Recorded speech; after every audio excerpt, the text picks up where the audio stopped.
dream is dead. But if I get elected president, I will bring it back bigger and better and stronger than ever before, and we will make America great again. Thank you. How you doing, everybody? Welcome to the show. We're just going to let people come on into the room. Please click the share button. Facebook is being very difficult with anyone trying to share the truth right now. So please click the share button. Click the share button on Twitter. Share. That's all I'm saying. Share. Thank you, guys. I'm going to let everybody know we're live.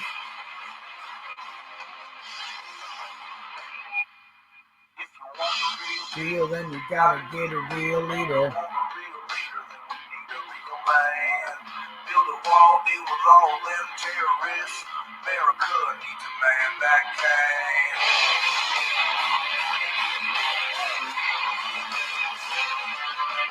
can. You wanna feel safe in your own backyard. One choice.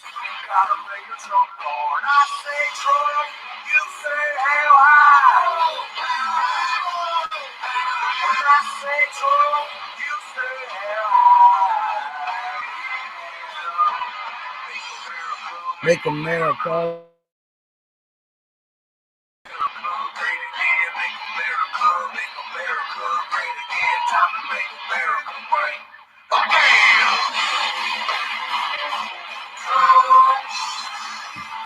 Welcome, all you patriots. Welcome.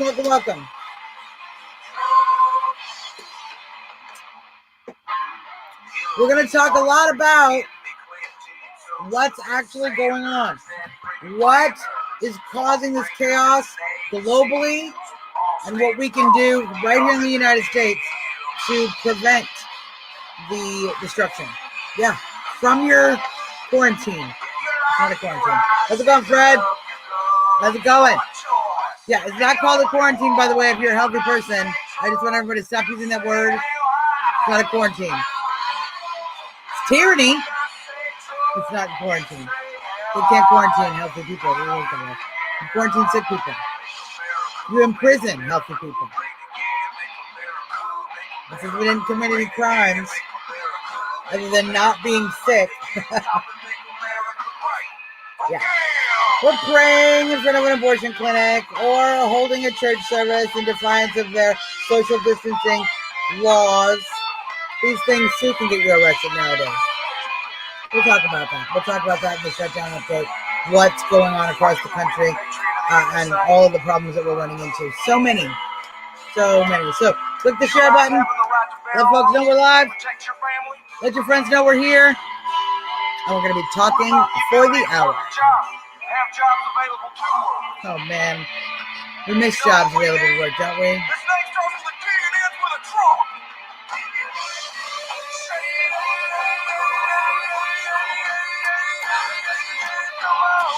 Strong.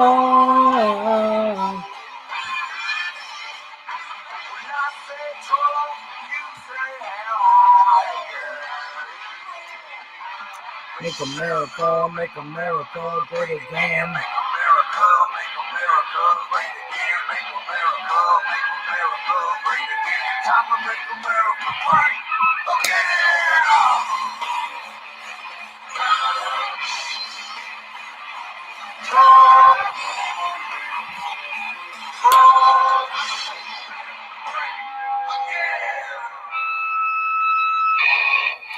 Hello, everyone. Welcome to the show. You are watching the one and only Trump Talk US live in DC with Suzzanne Monk. See if we can make that a little less fuzzy lighting. There we go. Live in DC with Suzzanne Monk. I am Suzzanne Monk. We are about 8 minutes away from our nation's capital. We're about 15 minutes away from the White House. We're going to have Chris McDonald representing Trump Talk US in the room pretty soon. Just trying to get a little more light, but not. There we go. That's a little better. Hey, Nini. Hey, Nini. How's it going? Good to see you. Good to see all of my patriots. I want to, of course, give a shout out to my good friends at the Trump Towel. The golf towel is coming soon. You know, the little towel that has the ring in it, hang on your golf bag. Yeah, the golf Trump towel. What? It's exciting. So I want to give a shout out to them and to our sponsor, sandbag.com, delivering things when the economy is possible to deliver things everywhere in the northeast part of the country. Linda, good to see you from Southern California. Karen, good to see you. Carol, good to see you. How's it going, my Patriots? Okay, let's get started on talking about the news. These shutdowns continue to spread across the country. Governor Northam, Governor Larry Hogan have extended their shutdowns. Governor Northam saying till June 1st. He wants the stay-at-home order to continue until June 1st. Now, in North Carolina, we've seen people being arrested for praying in front of an abortion clinic. We have seen pastors arrested for holding church services. So we are seeing people get real effects from these laws, which, by the way, not constitutional. No way that they can actually be constitutional. But until you actually sue the government, how's it going, Denise? Good to see you. Yeah, I know they don't like me on Twitter at all, you guys. I have 25,000 followers on Twitter. A lot of people, even blue chip people, they don't have that followers. I have great followers. Nobody sees anything. They have me completely shut down over on Twitter. So I'm not surprised they just open it up so trolls can come. So we are seeing Arizona just shut down, issued a stay-at-home order. We are seeing other states come on board. Southern Florida issuing a stay-at-home order for Southern Florida. Ron DeSantis caving to that lobby.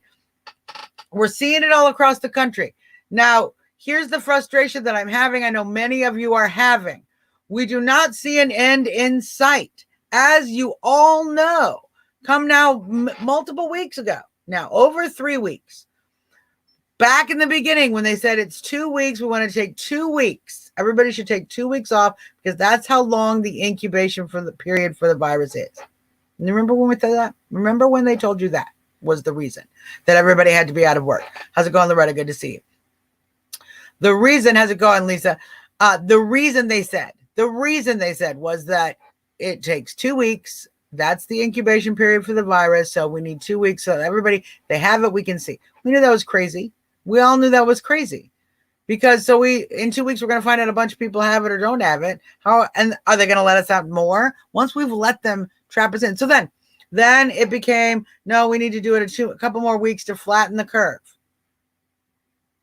Thank you. Yes, in Tampa. That's exactly where I was talking about. Reverend Rodney Howard at River Church Tampa arrested today for holding church services yesterday. That is correct. This is what we are seeing. We are seeing the Constitution be literally eaten up before our face. Literally, I've been using my Constitution so much, it's not even right by my desk right now because I've been carrying it around, like clutching it to my breast all week. So then they said, oh, well, it's another 2 weeks because we have to flatten the curve. Now, why did they tell us we need to flatten the curve? Everyone. Hold my curve. They said we need to flatten the curve because this curve right here, this yellow part, this red part, this orange part, that was supposed to exceed this line right here, hospital capacity. And that was based on numbers estimating 2.2 million deaths in America. Now, that was a ridiculous number. We haven't seen a pandemic. Even during the Spanish flu, we only had 500,000 deaths in 1918. During a world war, many deaths, soldier-related, trench-related, many of the deaths we saw, okay, epidemic. Even then, we didn't see 2.2 million deaths in the United States. That was cuckoo talk, and we all knew it from the beginning. But the scientist himself now, you guys, has rescinded his predictions and has drastically lowered them. For example, he predicted there were going to be 800,000 deaths in England, in the UK. He has lowered that to 20,000. Now, I still think that number is high. Frankly, I still think that number is high. But that difference is so drastic. How's it going? Wow, trolls bringing up Hillary Clinton now. And Bill Clinton cheating on Hillary. So long ago. So if this chart was built on those numbers, has anyone done the new numbers? Has anyone taken the new numbers and calculated in how many deaths we can expect?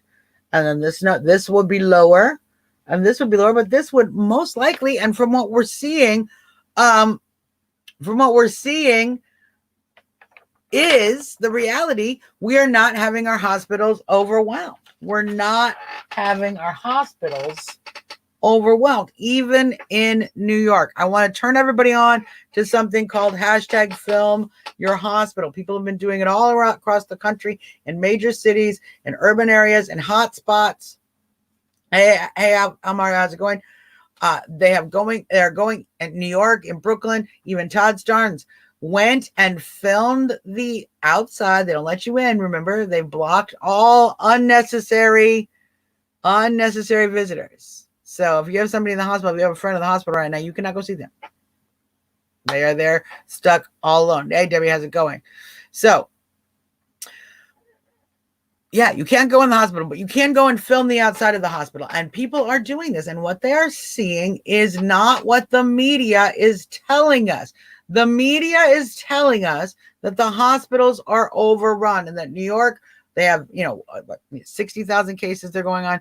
They are overrun with cases in the hospital. But when you go to the hospital, when you film the outside of the hospitals, you're not seeing that. Now, do I believe what do I believe is happening? Is people always ask, whenever you start finding out these pieces of information that do not match the narrative, they always need you to explain. Oh, well, what do you think is happening, Suzzanne? One, I'm not entirely sure. I know there are questions. There are obvious questions. The media is saying we have New York swamped. It's overwhelmed. We need 30,000 more respirators. This is what they've literally suggested. They need 30,000 more respirators because it's so overwhelmed. But that's not what the experience is on the ground. We don't see the hospitals overwhelmed from the outside. We don't see a variety of cases. In fact, what we do see in some other states like West Virginia, because of the order, the suggestion, the guidelines issued by the Surgeon General that have said that all non-essential medical treatment be ended, the states have taken that to an extreme. We're going to talk about how the states are taking this to an extreme and how the government is actually trying to guide us and what the states are doing and what that really means in the long run for this whole ordeal, this whole plan, this whole plot, this whole issue. And it's not saying that the virus is a hoax, you guys, but the panic is certainly an attempt to cause true chaos and have true exchange of power in the world. And it's quite clear. So we have hospitals in West Virginia that are actually cutting hours. They're cutting staff because they are not making any money to pay their bills. Why aren't they making any money? Well, because the regular medical care is not being done.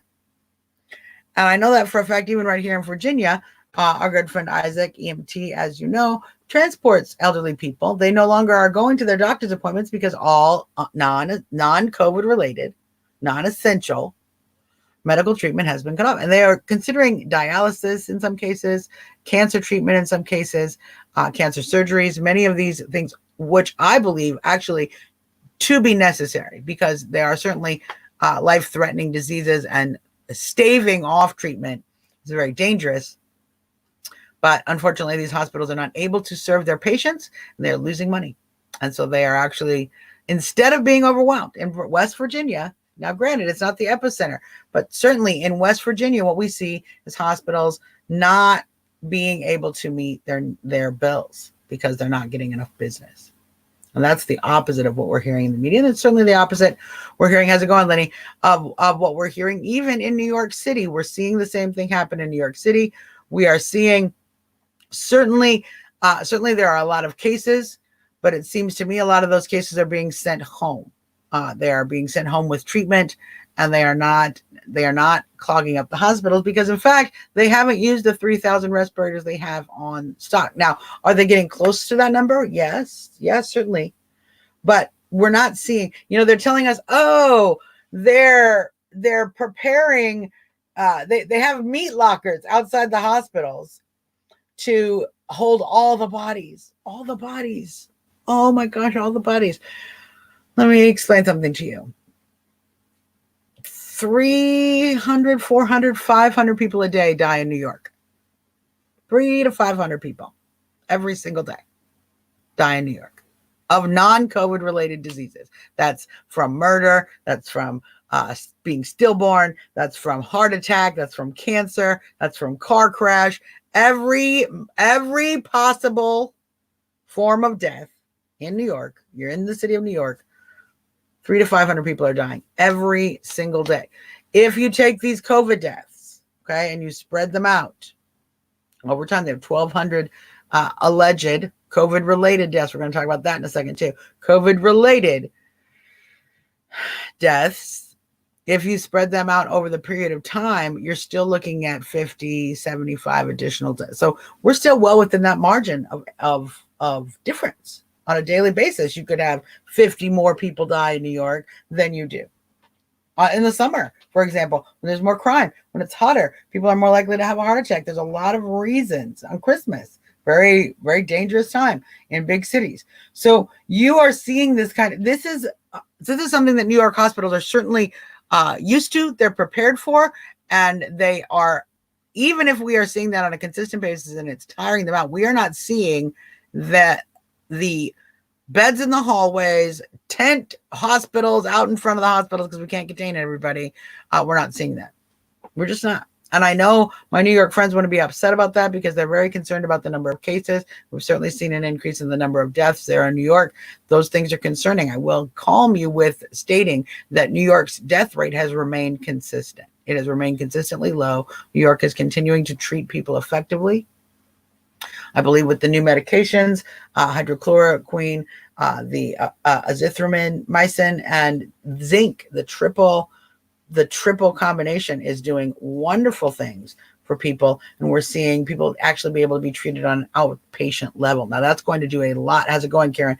That's going to do a lot to reduce hospital concerns. If the hospitals are being overflooded, why wouldn't we want to get these drugs to folks? Now let's talk about hydrochloroquine. I want to talk about this so that everyone understands exactly what we're talking about. We're not talking about the crazy fish cleaner. We're talking about a drug used to treat malaria. Already on the market, already been approved for human use.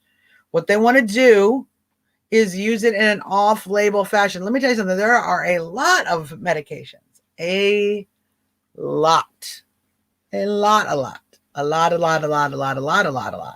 of medications that are used for off-label purposes.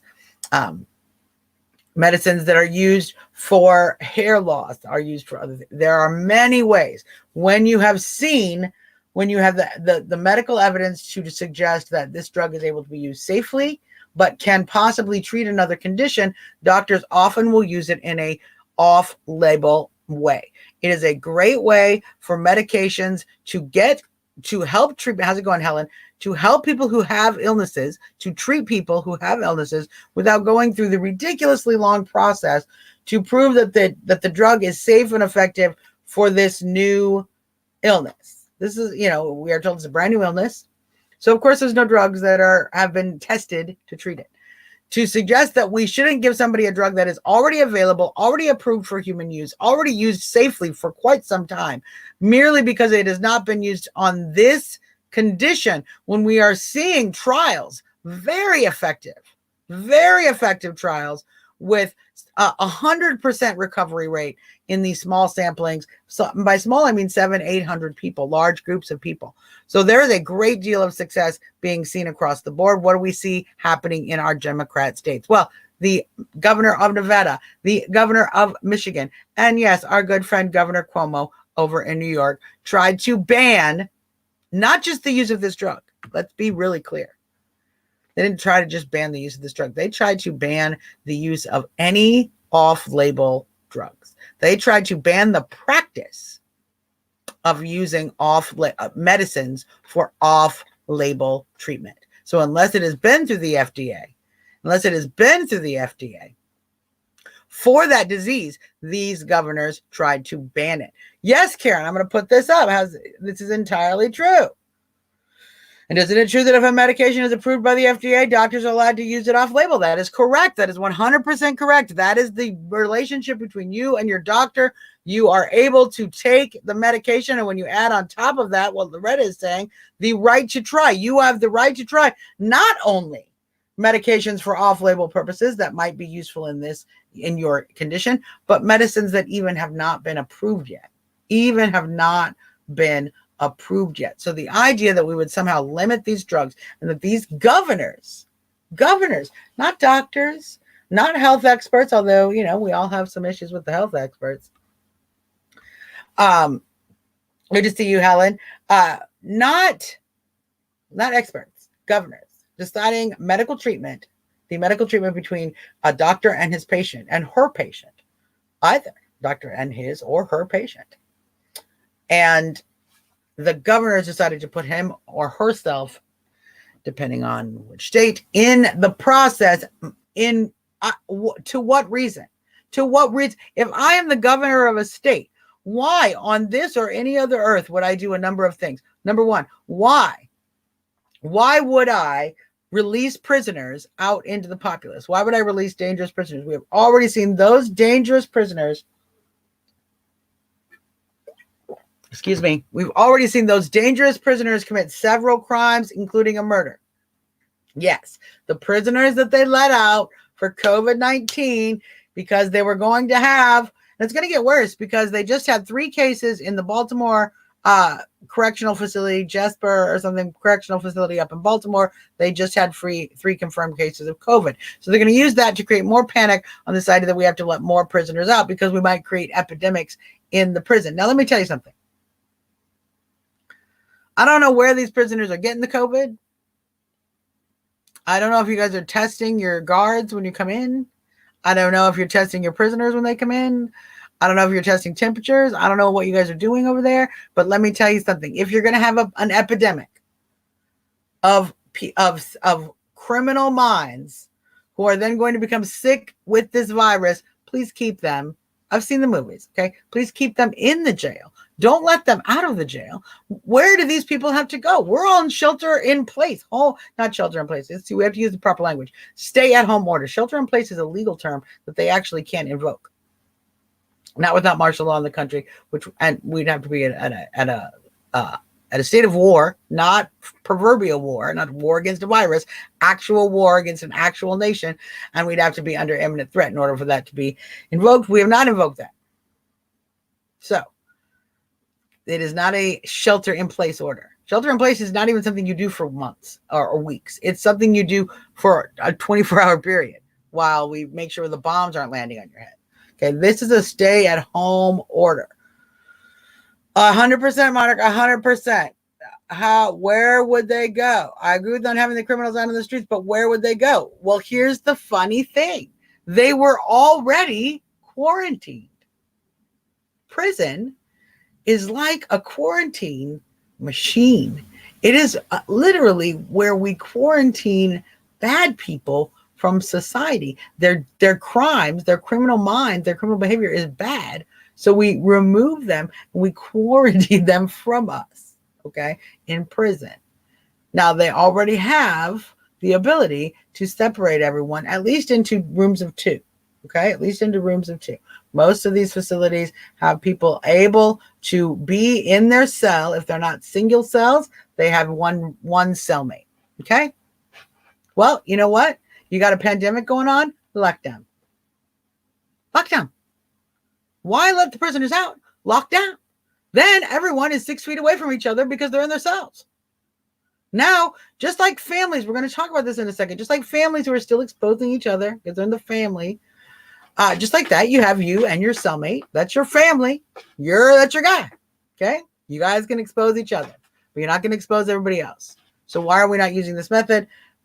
A lot of these things, when it comes to the governors of Nevada, of New York, of Michigan, let's see who else wants to jump in on this crazy train, who are trying to shut down the off-label use of any drugs so that they can shut down the use of hydrochloroquine that President Trump has correctly suggested shows real promise in treating this condition, as we are seeing in in trials with individuals who have been tested and do in fact have a confirmed case. So this is what we see going on. Governors making direct decisions that don't make any sense. Now, you all want to thank President Trump for a minute. Tonight, we're going to thank, how's it going, Roseanne? You all want to thank President Trump for a minute because he has made he has made sure that in the guidelines that the government is issuing through the department, I forget which department he did, but just be happy because what he issued was a statement making all gun shops and gun ranges, you guys, all gun shops and gun ranges are now essential. They are labeled by definition by the federal government essential. Okay. To our well-being. They're essential to our well-being, so the gun shops have been open.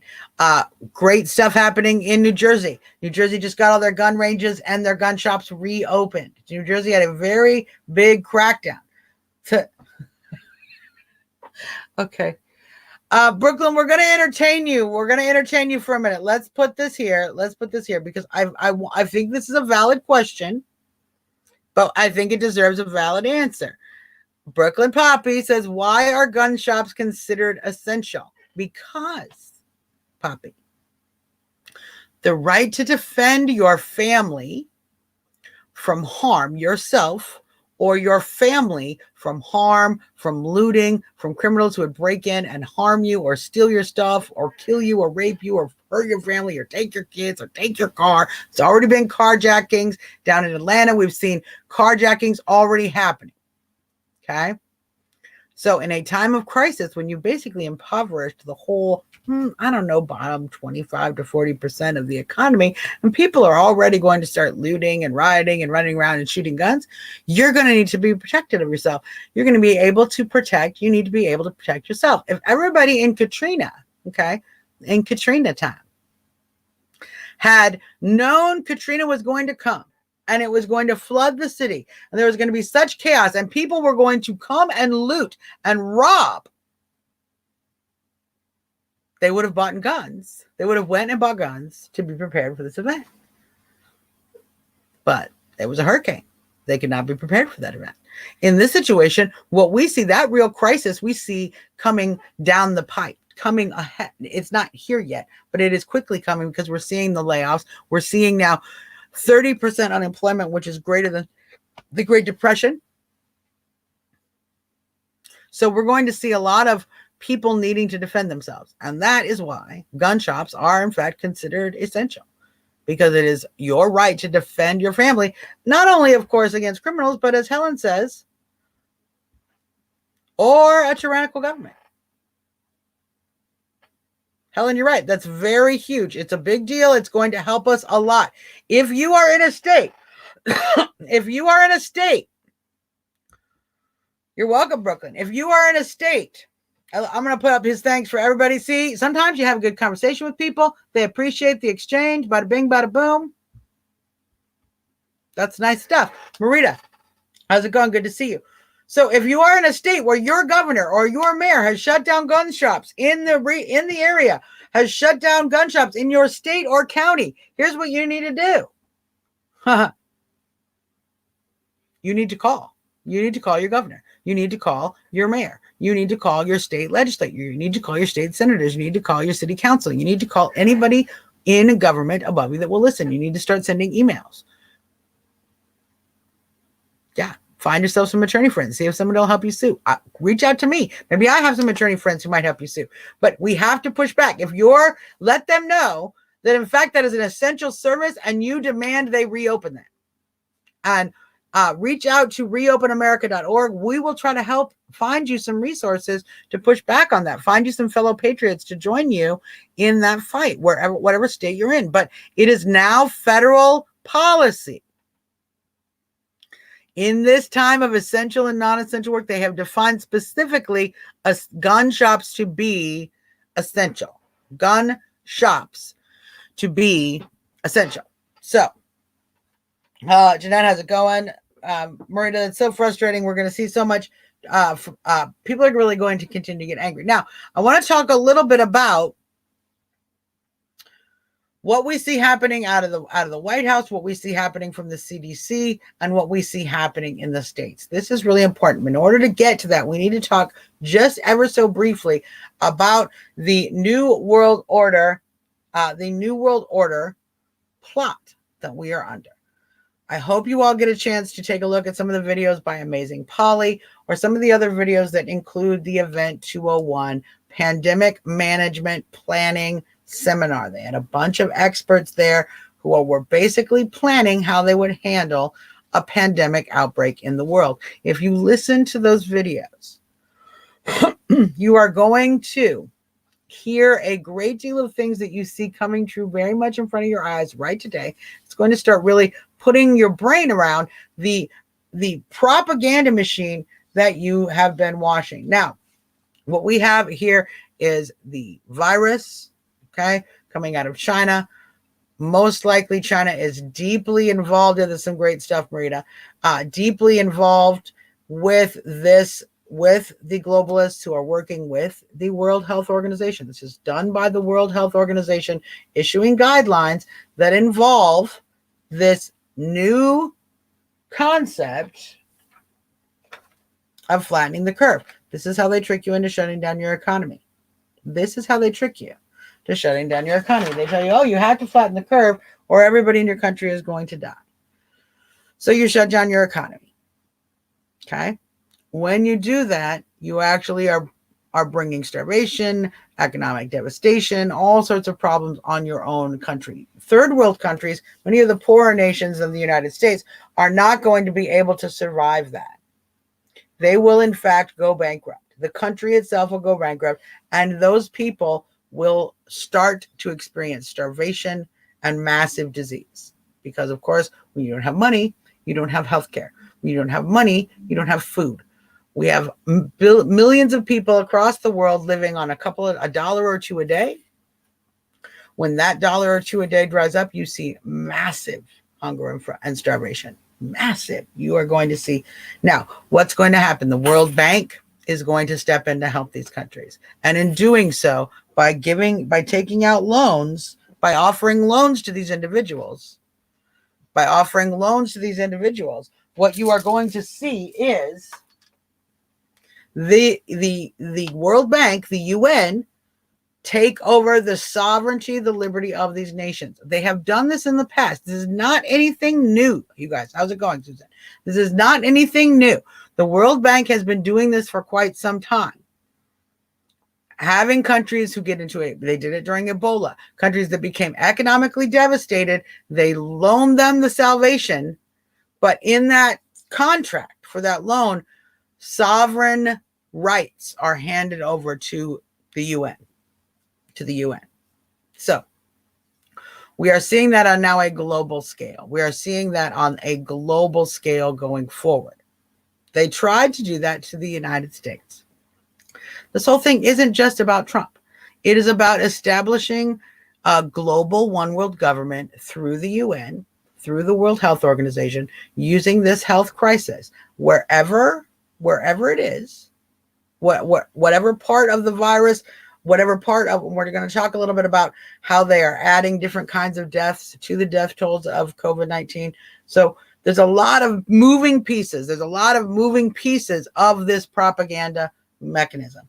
But its design is to cause panic and fear, enough panic and fear so that people are willing to shut down their economy, so that countries are willing to believe that they will shut down their economies. By shutting down their economy, they will then destroy themselves economically and be in need of these bailouts that will ultimately cost them their freedom. That's the reality. Now, they tried to do it to America, and in the convenient way that who's standing in the way of that? Why are we doing this now instead of during the November election or some other time? Because they are losing the ability to do that. Trump is actually having the effect that we see.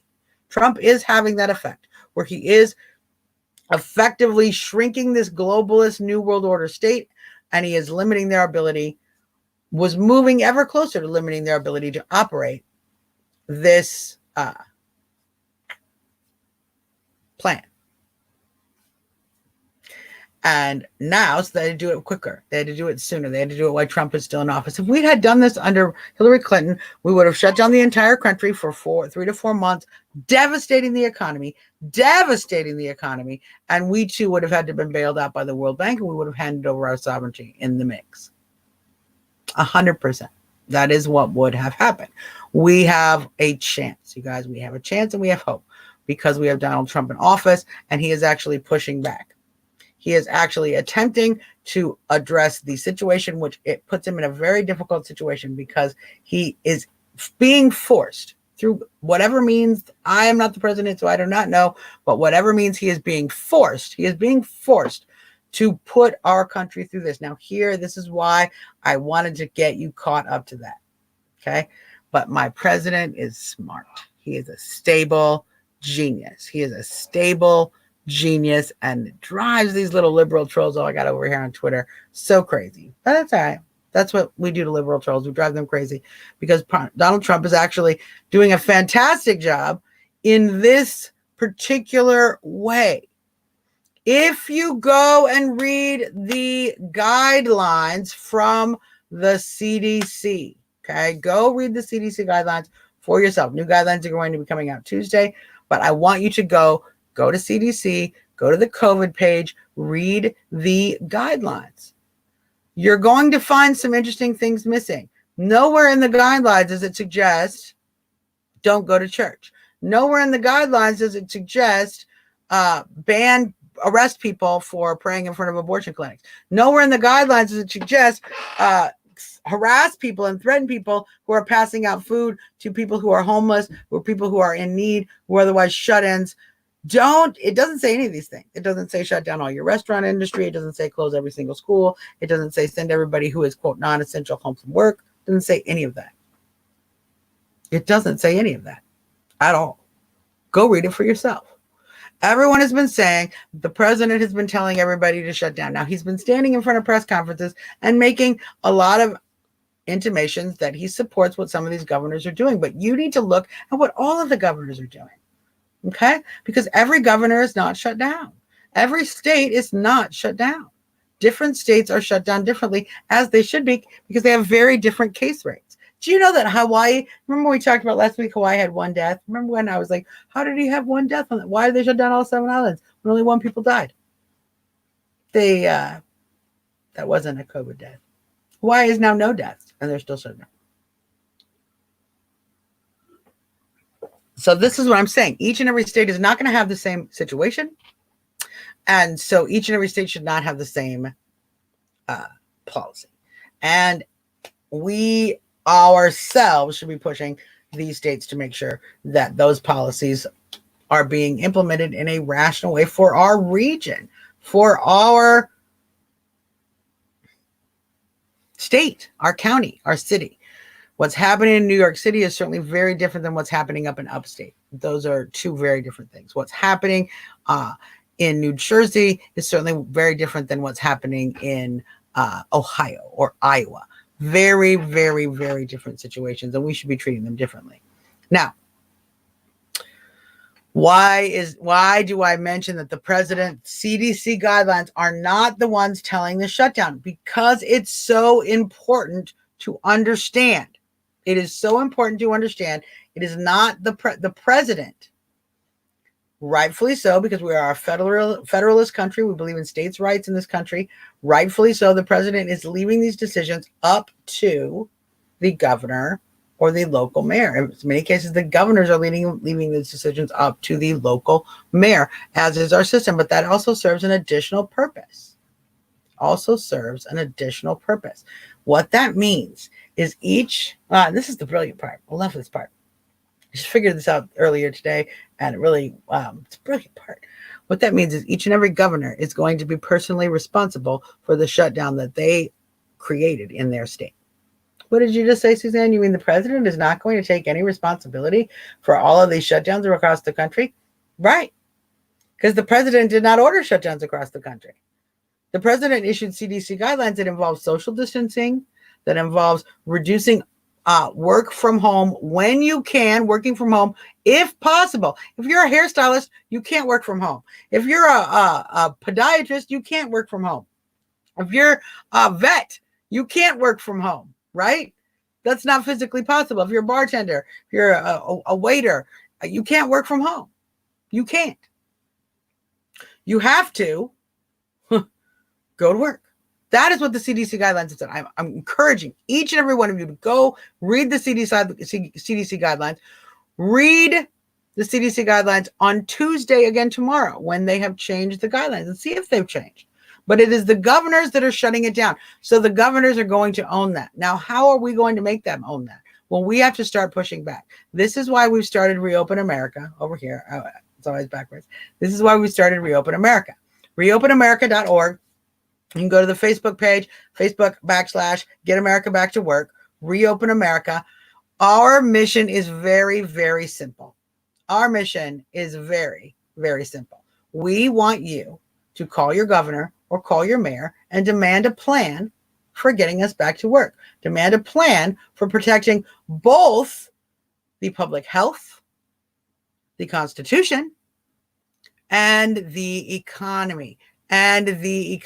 We, without healthy jobs, without healthy companies, businesses that we can go work at, bring home a salary, we do not have physical health. Those two things actually go in hand.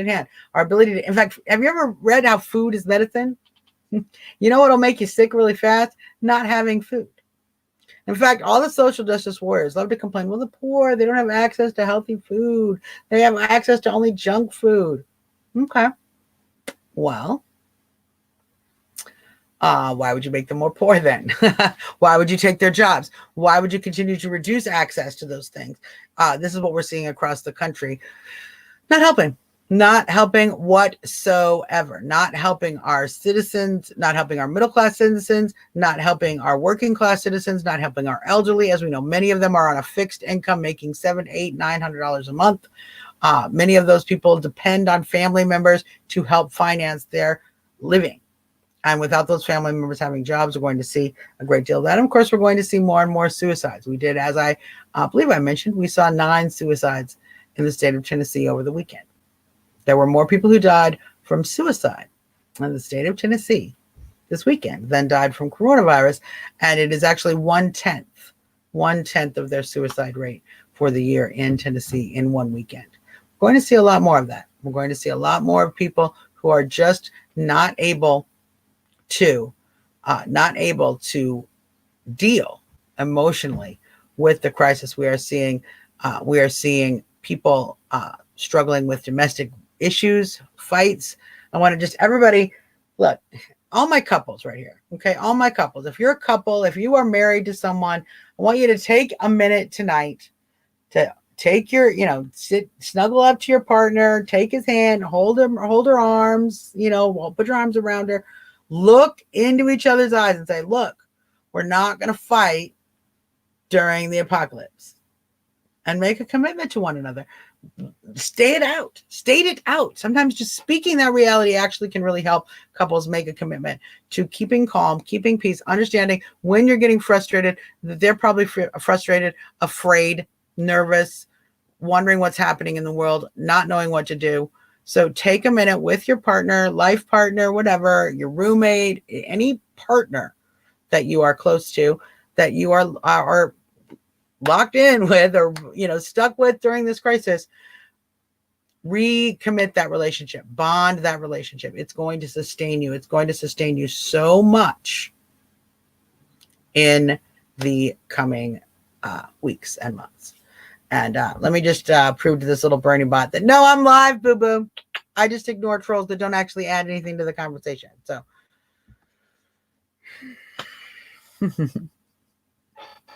it's so sweet. Now, here's what I want to, now that we brought up families, I want to talk a little bit about why we see this false idea, that shutting down travel, shutting down people's movement, shutting down businesses is going to be effective. And where that false idea comes from, obviously, we've talked about lowering the curve. When you are putting the numbers in play that are now the predictions we're seeing, this curve is, we're no longer exceeding hospital capacity, according to the science, according to the mathematics. Now, additionally, it's so important to understand, we are not trying to stop the spread. We are not trying to stop the spread of the disease. I'm going to talk about that. We're going to pull that back up in just a second. I have to repeat what I'm saying. We are not trying to stop the spread of the disease. This chart right here, clearly indicates they were never trying to stop the spread of the disease. They were trying to slow the spread and spread it out. Flatten the curve means spread out the transmission of the disease over time so that the hospitals are not overwhelmed all at once. Flattening the curve. I'm saying everything twice because it's science, but it's not that hard of science, but they've told you so many times the wrong way. We have to repeat it so that you understand what's being said. Flattening the curve is spreading out the disease over time. Same number of diseases, same number of cases. Okay? But what's happening is instead of it all happening at once, it's happening a little over time. That's what flattening the curve is supposed to mean.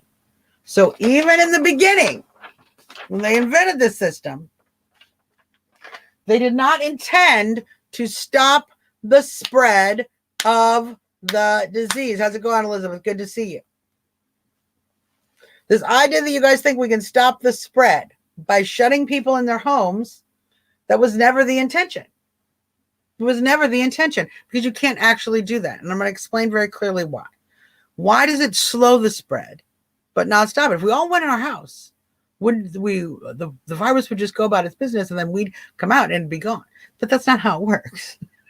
So much not how it works, you guys. It's so stupid. Here's what happens if you have the virus. So you go in your house with your family, okay? You got 4 little family members, mom, dad, Billy and Sally. Okay, so Billy has the virus. He gets a little sick, he gets better, but he spreads it to Sally. Now Sally has the virus, okay? Then mom gets the virus, okay? Sally gets better, mom gets the virus, dad gets the virus. Now mom can't be sick because you know how moms have to do. Now she's got to take care of dad, so she's struggling through. She does all right. But now little Billy gets the virus again because you can't get out of the house. You're just passing this virus around in your family circle. Now here's what else. Now that's if you went in your house and you already had the virus. If you didn't have it, okay, you go in your house, nobody in your house has it, you're not passing anything around. You're fine. You're not getting sick at all, but you come outside, okay? You come outside. That virus, that family A with Billy and Sally, okay, they have all developed immunity now, okay? They've all had the virus. They've developed immunity to the virus, but they're still capable of carrying the virus. They come out weeks later. Come out. Family B has not been exposed to the virus. That is still a novel virus to them. Do you know what that means? That means it's a brand new virus that human beings have never experienced before. That's why it's contagious. That's why it's deadly, because human beings have not had an opportunity to build antibodies. That's a novel virus. We've never seen it before. Our bodies don't know what it is. It can attack us very quickly. We do not recognize it and make antibodies quickly enough because it is brand new.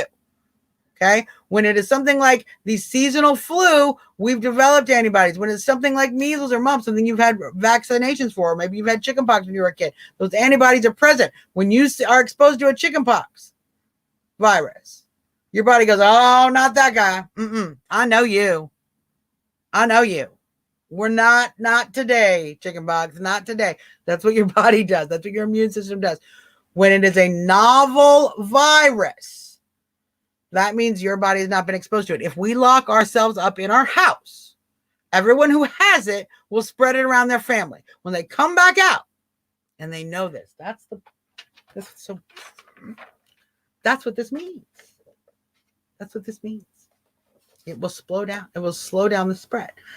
All designed to not exceed our hospital capacity, which based on ridiculously overinflated numbers. So we're actually nowhere near doing that. We're nowhere near over our hospital capacity. We're certainly not seeing that now. Now, what we are seeing, and this is very important, we are seeing some very anomalous behavior going on. Okay?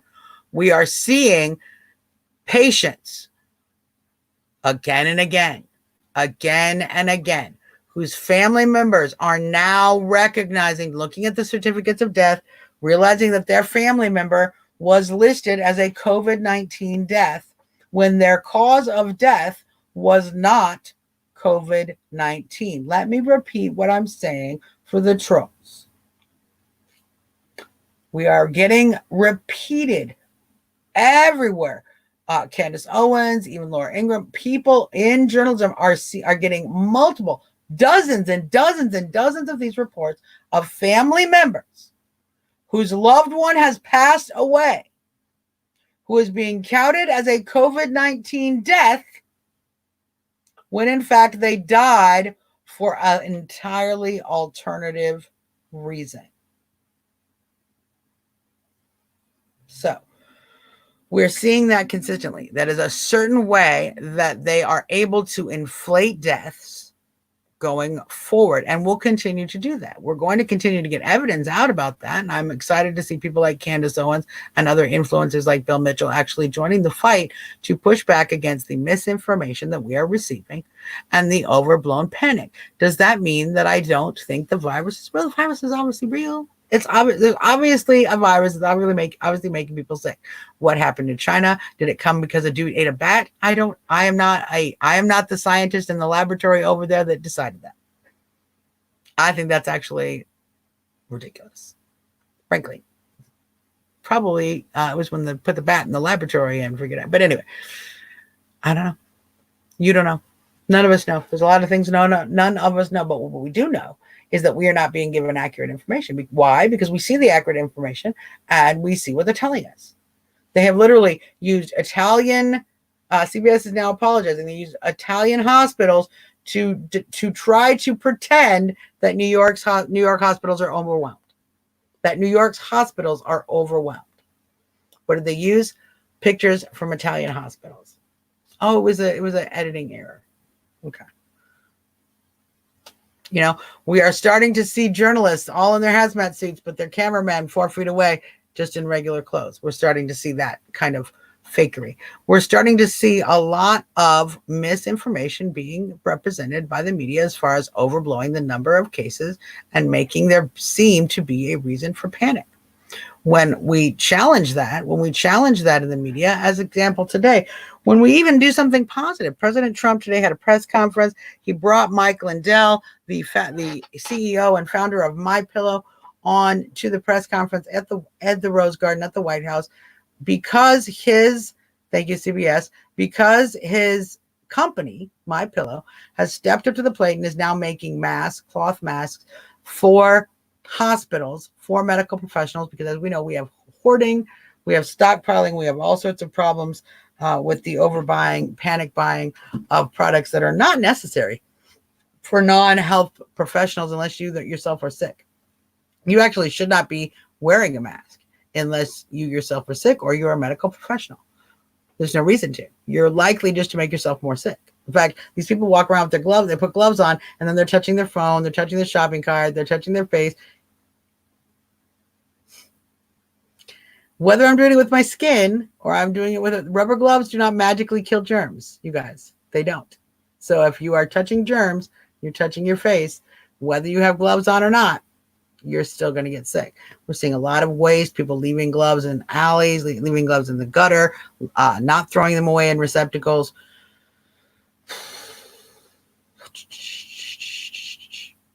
So, Tammy, I'm going to say very clearly, I do not think it is the bat. Look, they've been eating bats for a very, very long time. And I want to remind everybody, before we get mad at China about eating bat, okay, and saying, oh, they caused the flu, they caused the coronavirus because they ate a bat.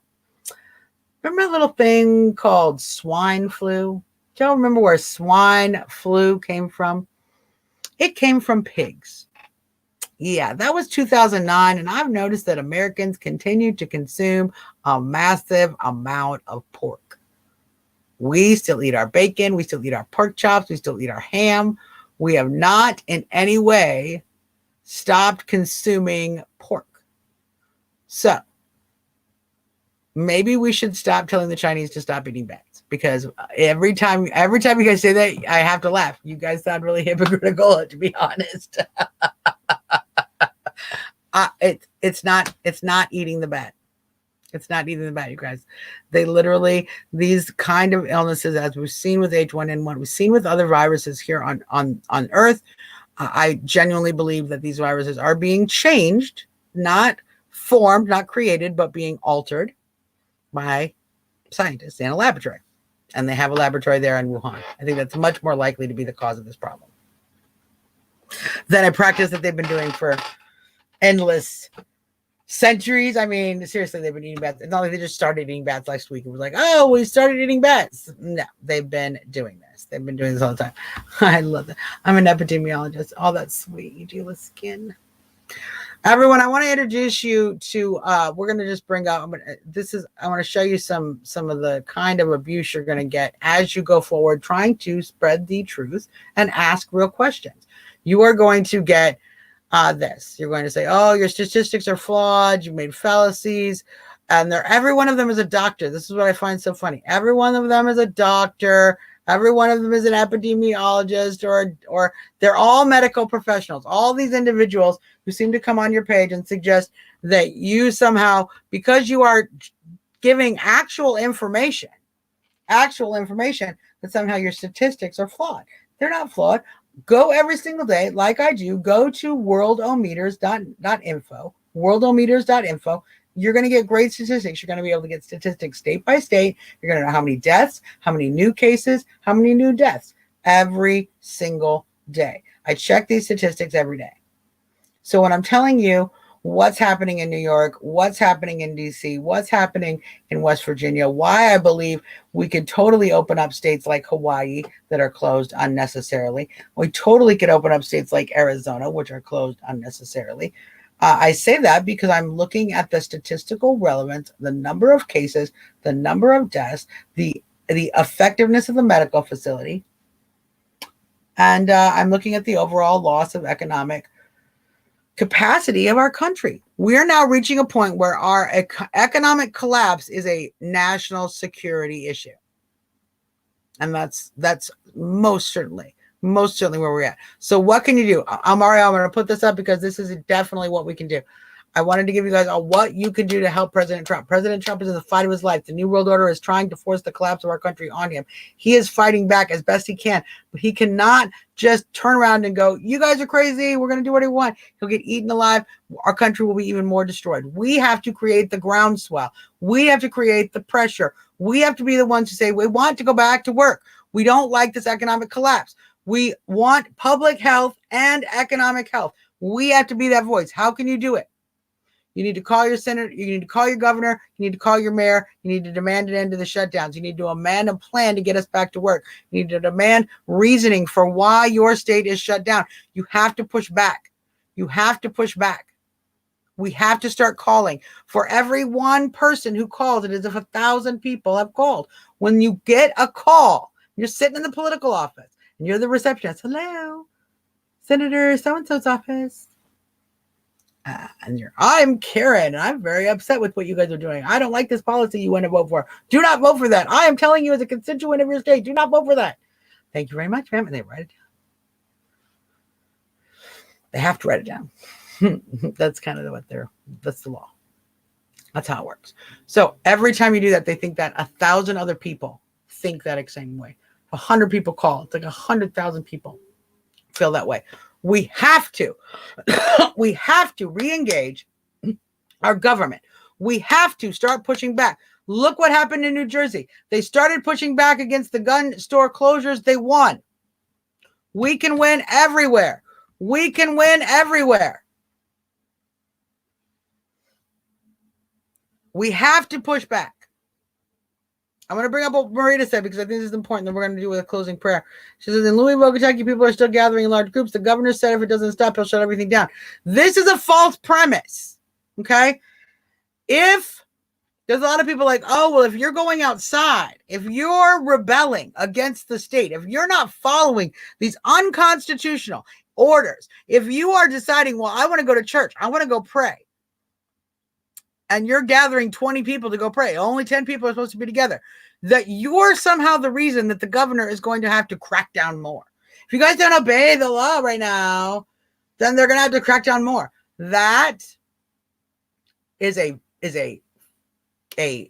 that is how fascism, that is how communism, that is how Nazism took over. That's how. What you're literally suggesting, what if we did that with guns? Okay, when the Democrats, they're always saying, oh, well, it's for public safety. It's for public safety. We have to get rid of guns. And we don't go, oh, well, you know what? Don't buy any AR-15s, you guys, because that's going to piss them off more. Then they're going to want to take our guns. We go, no, we buy as many guns as we want. We're going to buy more AR-15s. And yet here we see, don't go outside. Don't go to church. Don't gather more than 10 people. Don't defy these unconstitutional orders because that's going to make them crack down more. Excuse what I'm about to do right now. But that. Okay? That. We're not doing that. We're not standing down while you deteriorate, dismember and dismantle the Constitution and our ability to gather and be free. The threat that people are gathering together, okay? The threat that people are gathering together is no excuse for further tyranny from our government. None whatsoever. And so don't go tell anybody. Now, here's the problem, Rita. Here is what the problem is. We sent all the kids out of school. And now they're loose. And they got nothing to do. And they're bored. And they don't have any homework. They're running around. So, yes, the teenagers are going to become a problem, you guys. Got to get everybody back to work. Got to get everybody back to school. We can't keep everybody out this long. This is what society starts to crumble. Society starts to crumble. So, yes. I'm going to put this up. That's how the people are in my small town. They try to guilt others. They think they are doing their duty. Yes, Elizabeth, push back. Guilt them back. Guilt them back. When they say, oh, why don't you care about the elderly? Say, oh, why don't you care about the poor elderly? Why don't you care about the working class? Why don't you care about the below poverty class, the poverty class? Why do you want them to starve? Then they aren't going to starve. They already are. Push back. Always push back. Do not fear them. They are wrong. The fear chambers are wrong. They are actually doing a job on purpose to try to undermine our liberties. They are part of the plan.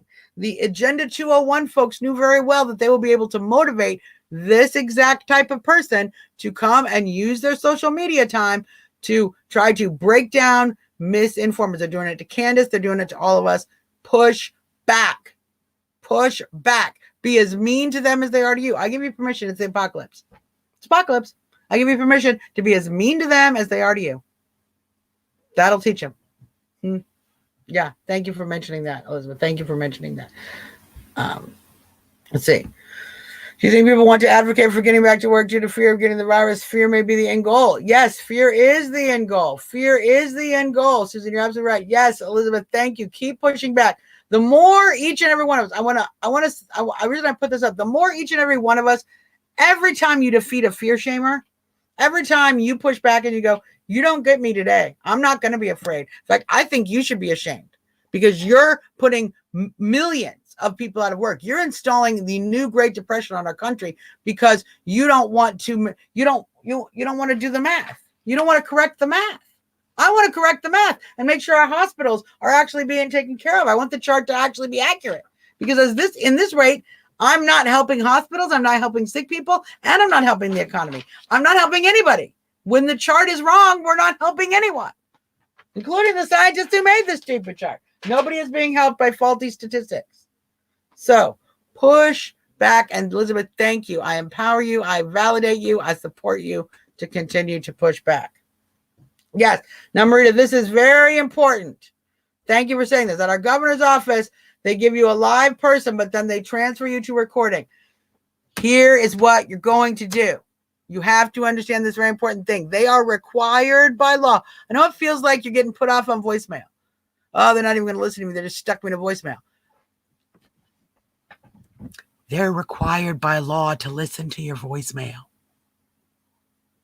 They're required by law to listen to your voicemail. They have to listen to your voicemail. So leave a voicemail.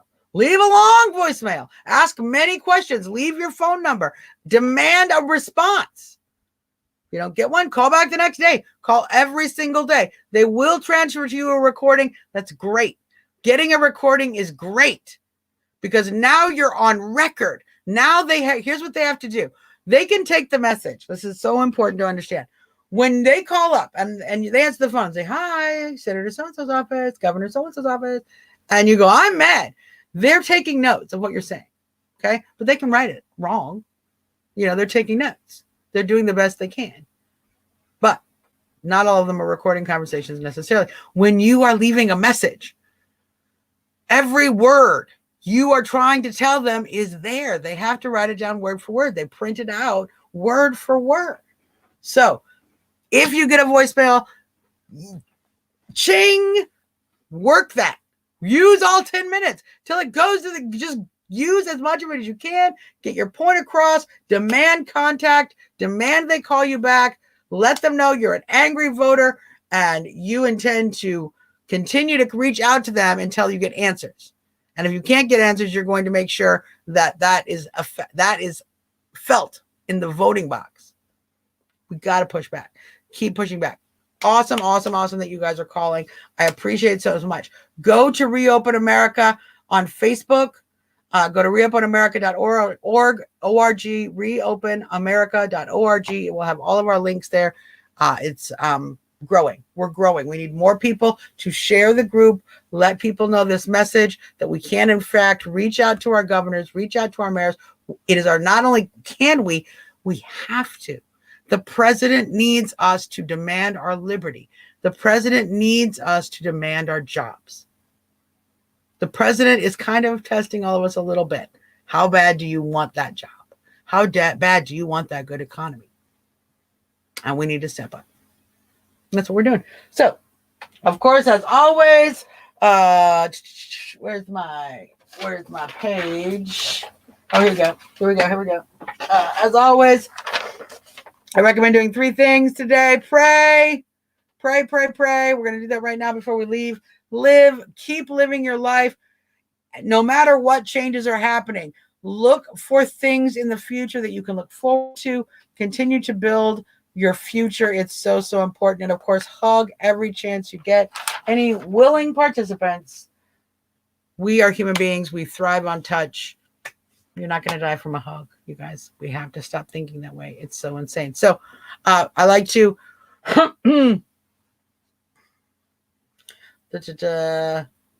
yes, Marita, I'm going to bring this up before we go.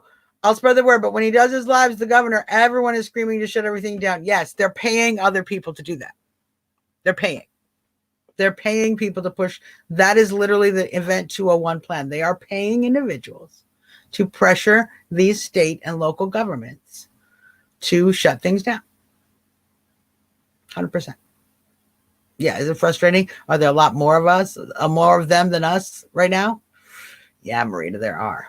Kind of sucks because we're in the beginning of this process of really building people together and bringing this movement together to push back. But we must be strong. There are so many others who just don't know that it's okay to say this yet, that they just don't know it's okay to start pushing back. And so when you post a post that says, hey, we're going to push back, I think we should reopen these states. I think we should have a plan for public health and the economy. I want to protect grandma's life and grandson's job. I want to do both things. Just stating that empowers more people to come over to our message. So keep sharing the page, keep sharing articles and memes that talk about the importance of bringing our country back to work. Keep sharing the president's words on this. Keep sharing articles about these shocking and horrible things that we see other governors doing across the country, these very draconian, totalitarian, authoritarian measures. Keep letting people know what's happening. People are in the dark and they don't realize how many rights that are actually being lost. And of course, keep calling, keep emailing, keep writing letters. Do all three. Look, we're sitting at home. So call, email, write, repeat. Call, email, write, repeat. Call your governor, call your mayor. Keep pressuring. I know there's a lot of those other folks out there, but keep pressuring. And going to their Facebook page is another great way. Commenting in posts that they make, another great way. Start pushing. Are you going to get heat over there? Yeah, they're going to call you some names. Push back. Push back. They are germofascists. They are germaphobes. They do not care about poor people. They're elitists. Feel free to hit hard. Because look, we have been polite our whole life, you guys, and I'm going to pray about this, and we're going to talk about this. We've been polite our whole life. We are facing the greatest challenge any of us in our lifetime has ever faced, as far as the health and ability, the survival of our country. We are facing genuine survival issue level stuff. So, no more Mr. Nice Guy. Play mean. If the fear shamers learn that they can't just fear shame people and that we're going to be nasty right back and we're going to shame them, we're going to say shame on you for focusing only on public health but ignoring the economy while millions of people are out of work, are starving. It's nice for you to have money and be able to sit and do yoga and take a 2-week vacation, 4-week vacation, 6-week, 8-week vacation. But the vast majority of Americans are now impoverished by that mentality. So push back. It's so important. All right, let's say a little prayer. I always like to close this up with prayer, and I promised a friend that I would do that. We're going to continue to do that because it's so important that in this time, we continue to maintain that relationship with anything. You know, if you have a good relationship with your mom, call her up, make sure you get that support. We need our support. And obviously our Heavenly Father is the greatest source. So let's bow our heads. Heavenly Father, I want to thank you for yet another wonderful show and an opportunity to talk to all these great folks who have come here to listen. Heavenly Father, I ask that you would take the words that I have shared and the wisdom, the ideas, the thoughts even, the opinions, Lord, and send them out.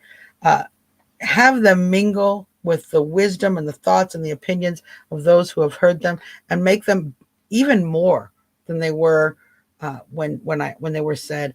Bring those ideas together so that my words and their ideas and their words to other friends are building a massive passion for this country, a massive outpouring of love for this great nation that empowers and invigorates all of our great Americans to get up and do the work necessary to take advantage of this great country that you have given us and to protect it and defend it from the attacks we see right here in these very difficult times. I ask you, as always, to continue to protect President Trump, to surround him with wise people, to silence the lies of those who would mislead him, and to, of course, put your will, Heavenly Father, your will and your wisdom into his heart. May nothing else be heard, Heavenly Father. May Trump hear no words but yours coming from his heart and out into what he says and what he does in his policies and in his speech. Continue to protect him. Put your hand upon his shoulder. Guide him so that he may effectively guide us. Heavenly Father, protect his family, Melania, Barron, all of the Trump siblings and their families as well. Protect the administration. Protect all of us patriots who are here working so hard in this time of desperation to protect our country, to protect individuals, to feed the hungry, to help those who are in need. I ask you that if anyone who is hearing this prayer might have the ability to help out another human being in whatever way, Lord, please impress upon them, whether it be a monetary gift, whether it be a food gift, whether it be helping an elderly person with errands, whether it be helping a mother who doesn't have any daycare. Show us where we can help, Heavenly Father, and give us the ability to do that so that we might support one another through this great crises. Continue to bless our great nation. Continue to give each and every one of us the strength to get up each and every day and defend this great gift of liberty that you have given us. I, as always, Heavenly Father, ask for these things in your name, in the name of your Son, Jesus Christ, and of the Holy Spirit. Amen. Amen.